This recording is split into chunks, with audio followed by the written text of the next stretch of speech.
Hey guys, today we've got our full review of the Creatista Uno machine from Nespresso. It's Sage over here, made by Sage, but I think in the US it might be Breville. Now, we've done a couple of videos with this machine. We did an unboxing video and we also did a video where we made all 4 of the milk-based drinks on the recipe card that you can make with the different froth levels that are available with the machine. So you can check those videos out as well. But today we'll start with the price of the machine. In the UK, it's £329. The dimensions of it, the width is 17.1 centimetres, the depth is 39.3 centimetres, and the height is 30.8 centimetres. The power cable is 1 metre long. The water tank is 1.5 litres, which is a fairly decent size, and you're going to need it when you're using a steam wand as well, because that uses a lot of water. It has a used capsule container. Now, I fit 10 in it earlier, but it probably in reality will take less than that, because you still have to use the handle. Oh, dripping a bit of water out. The handle still needs to be able to function, so that can sometimes mean you fit less pods into the used capsule holder, but I managed to fit 10 in without it and still be able to get it in and out okay. So it has 6 buttons. It has a ristretto button, which is a 25ml black coffee. It has an espresso button, a 40ml black coffee, and a lungo button, that's 110ml. It has a descaling alarm to let you know when to descale. It tells you when the steam one needs cleaning with a light. Froth levels, I'll tell you what I'll do right now. I'll turn it on. To turn it on, you just press any of these buttons. Now, it did come up in a previous video. Someone said you'd think for £329 they could add an on button. I agree with that. I think, it's just, even though it's easy enough to just press one, surely it'd be easy enough to have an on button as well. But there you go. So it has 3 temperature settings, and you simply change those just by pressing the button to change it to 1, 2, and 3. So that will be the lowest, the middle, and then the highest heat setting. We then have 3 froth levels as well. You do exactly the same with that. So the first one will be for a latte or a flat white, something with a minimal amount of froth. The second one will be a cappuccino, and it does do a good cappuccino, but we'll discuss that in a minute. And the third one will be a latte macchiato, where you want the most froth. Not a latte macchiato. Once you've got those set up, you would then press the steam one button to do the milk, to steam the milk. Now, this machine, it only has a single boiler, burner, whatever you like to call it. And that means that you can only do one, you can either pour coffee or you can steam milk. You can't do them at the same time. So you have to remember which order you want to go in. So if you want, say, a latte macchiato, you steam your milk first. You'll then pour your coffee in over the top afterwards. Remember, there's no screen with this, so there's no prompting or anything. You've got to remember to change these settings yourself before you make your drink, and you have to remember also what order to put the coffee in, whether the coffee goes in first or the coffee goes in second. Colour-wise, it only comes in one colour, and that's this gloss black colour. It's a 19 bar pressure machine. It has a shelf for cappuccinos. And then obviously you pop that back in when you want to put a bigger cup in, or a latte macchiato, a latte glass, recipe glass, that kind of thing. The machine then, it heats up in 3 seconds, a massive plus for the Creatista machines. You don't have to wait for them to heat up in the morning. It's heated up in 3 seconds, ready to go. It also has an auto off feature, which is, I think it's either 9 or 10 minutes. It turns itself off for to be eco-friendly. The machine does show dust, doesn't it, Abby? It does, yeah. We can see it's got the black gloss finish, which does highlight dust. You can't get away from that. It's just what comes with the gloss kind of territory.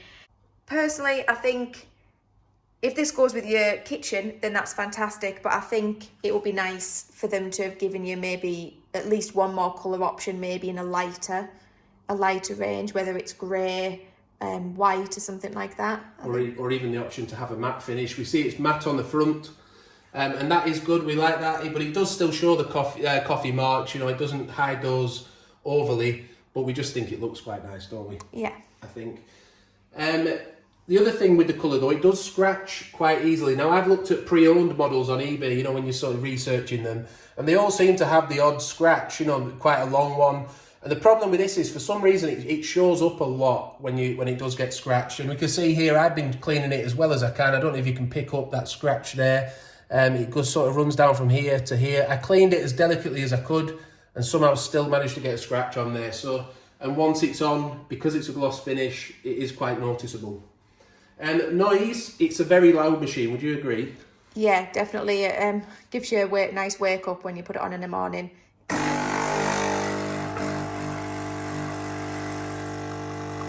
It's not one of the quieter machines, is it? Yeah, and like we said with the capsule tray, we have a lot of doubles in Michigan. We use 2 pods for like double espresso in a latte or something, or in a cappuccino. You like a double cappuccino, don't you? I do. So it filled up quite easily, and I found I was emptying it out quite a lot, which is a downside to the machine. But if you're a light user and you don't drink coffee all day long, or you're not, you just tend to have 1 pod at a time, then maybe that won't be a problem for you. What about ease of use then? What do we think to that? Do you think it's easy to use? We've been using it all week. I've got to say, the first morning when I came down and I didn't really know, I couldn't remember with these settings what was what. I was tired and I was actually really annoyed.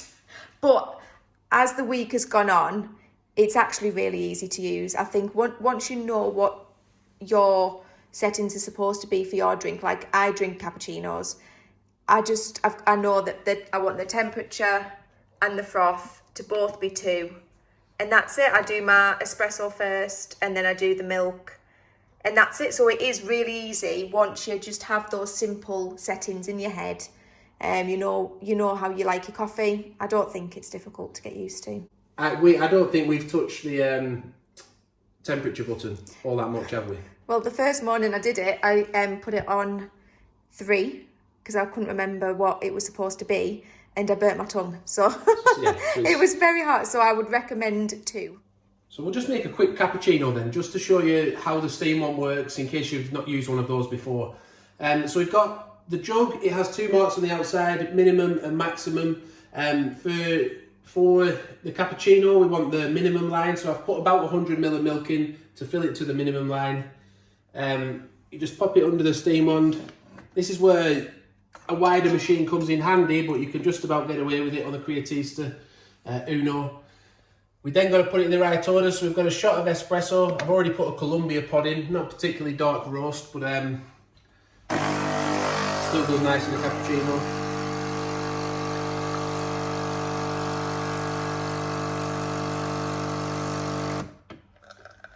And then we've got the milk set up already on the right heat temperature, so we've gone for a medium heat and a medium froth.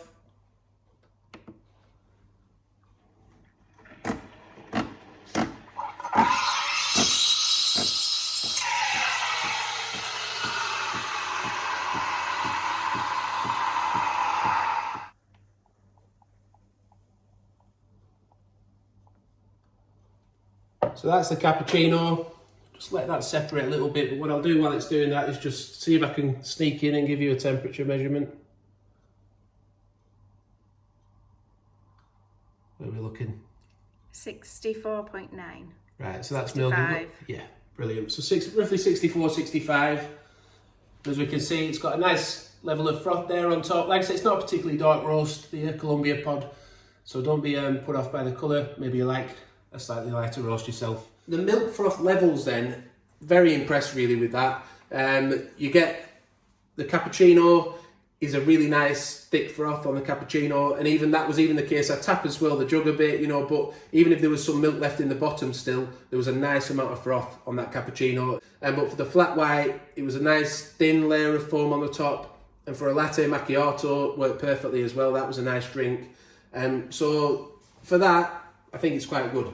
Like I say, the first pour of an espresso today, it was drinkable. It could have been hotter, but I like to pour a shot of water through. Well, I'll link to a video above now where it gives a couple of tips on how to get a hotter coffee from your Nespresso machine. Do subscribe to the channel, hit the like button if it's helped you, and hit the notification bell so you don't miss any future upcoming videos. Thanks for watching. Bye for now.